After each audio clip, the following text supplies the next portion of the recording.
একদিকে মোস্তাফিজ, অন্যদিকে শরীফুল ইসলাম এবং নাহিদ রানা। পাকিস্তান সুপার লিগে আজ লড়াই হয় তিন টাইগার পেসারের মাঝে। প্রথমে বল হাতে জোড়া উইকেট নিয়ে পেশোয়ার জালমির ব্যাটারদের নাজেহাল করে তোলেন দাফিজ। এরপর নিজেদের সামর্থ্য দেখান বাকি দুই পেসার। পেশোয়ারের মাঝারি টার্গেটের জবাবটাও দারুণভাবে দিয়ে দেয় লাহোর কালান্দাস। দুই দলের মাঝে লড়াই হয় হাড্ডাহাড্ডি। সেখান থেকে ম্যাচের ফলাফল এবং তিন পেসারের পারফরমেন্স নিয়ে বিস্তারিত থাকছে রিপোর্টে। একসাথে তিন বাংলাদেশি পেসার আজ মাঠে নামেন পাকিস্তান সুপার লিগে। দিনের প্রথম ম্যাচে করাচি ন্যাশনাল স্টেডিয়ামে আজ টস জিতে আগে বল করতে নামে মুস্তাফিজদের লাহোর কালান্দাস। সেখানে প্রথমে বল হাতে নিজের ভেলকি দেখান দাফিজ, যদিও তার বলে দুটি ক্যাচ মিস করেন সতীর্থরা। অন্যদিকে আগের ম্যাচে দারুণ জয় পাওয়া পেশোয়ার জালমি আজ শুরুতেই বিপদে পড়ে শাহিন আফ্রিদির বোলিং তোপে। ইনিংসের দ্বিতীয়বারে অবশ্য ধুনিত ওয়ালালাগের উপর চড়াও হন মোহাম্মদ হারিস। দুটি 4 এবং 1 ছক্কা হাঁকিয়ে আনেন 17 রান। তবে পরের ওভারে শাহিন আফ্রিদির ফুলার লেন্থের ডেলিভারি এক ক্রস ব্যাটে খেলতে গিয়ে সোজা মিড অফে উসামা মিরের হাতে ক্যাচ দিয়ে বিদায় নেন এই ব্যাটার। এরপর অবশ্য বাবর আজম এবং কুশাল মেন্ডিসের ব্যাটে চড়ে বেশ ভালোভাবে আগাতে থাকে শরীফুল ইসলামদের পেশোয়ার জালমি। ইনিংসের পঞ্চম ওভারে আক্রমণে আসেন মুস্তাফিজুর রহমান। সেই ওভারে কোনো বাউন্ডারি হজম না করে দিয়ে যান কেবল 4 রান।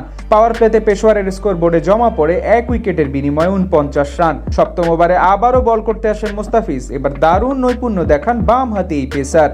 মাত্র 5 রান দিয়ে যান তিনি, যদিও ততক্ষণে নিজেদের মাঝে বেশ ভালো পার্টনারশিপ গড়ে তোলেন বাবর আজম এবং কুশাল মেন্ডিস। 14তম ওভারে পিএসএল ক্যারিয়ারে 4000 রানের মাইল স্পর্শ করেন বাবর। একই ওভারে ছক্কা মেরে ব্যক্তিগত অর্ধশতক পূরণ করেন আগের ম্যাচে সেঞ্চুরিয়ান কুশাল মেন্ডিস। মাঝে এক ওভারে 15 রান দিয়ে যান মুস্তাফিজ, যদিও সেখানে তার বলে একটি ক্যাচ মিস করেন আফ্রিদি। 40 বলে 43 রানের ইনিংস খেলে বিদায় নেন বাবর। আর নিজের চতুর্থ ওভারে বল হাতে সব পুষিয়ে দেন মুস্তাফিজ। সিকান্দার রাজা এক ক্যাচ মিস করলেও সে ওভারে 2 ব্যাটারকে সাজঘরে ফেরান টাইগার কাটার মাস্টার। শেষ অবধি কুশাল মেন্ডিসের 72 এবং মিচেল ব্র্যাসওয়েলের 21 রানের ঝড়ো ইনিংসে ভর করে 173 রানের পুঁজি পায় পেশোয়ার জালমি। বল হাতে জোড়া উইকেট নেন দাফিজ। জবাব দিতে নেমে পারভেজ হোসেন ইমনবিহীন লাহোরের টপ অর্ডার আজকেও ছিল বেশ ছন্ন ছাড়া।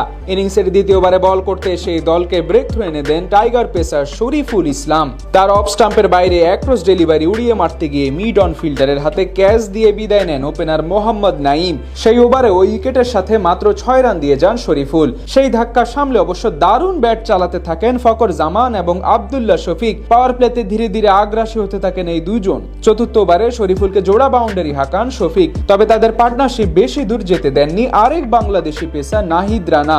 আগের ম্যাচের মতো আজকেও বল হাতে অসাধারণ ছিলেন তিনি। পঞ্চম ওভারে আক্রমণে এসে আব্দুল্লাহকে বোকা বানিয়ে 21 রানে প্যাভিলিয়নে ফিরিয়ে দলকে দ্বিতীয় সাফল্য এনে দেন নাহিদ। পাওয়ার প্লেতে 43 রান তোলে লাহোর কালান্দাস।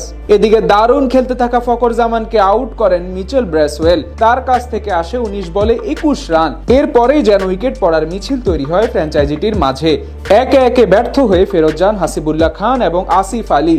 সিকান্দার রাজা করেন 13 বলে 14 রান। শেষ পর্যন্ত আর তেমন ভাবে প্রতিরোধ গড়ে তুলতে পারেনি লাহোর ফ্র্যাঞ্চাইজি, অর্থাৎ জয় তুলে নেয় পেশোয়ার জালমি।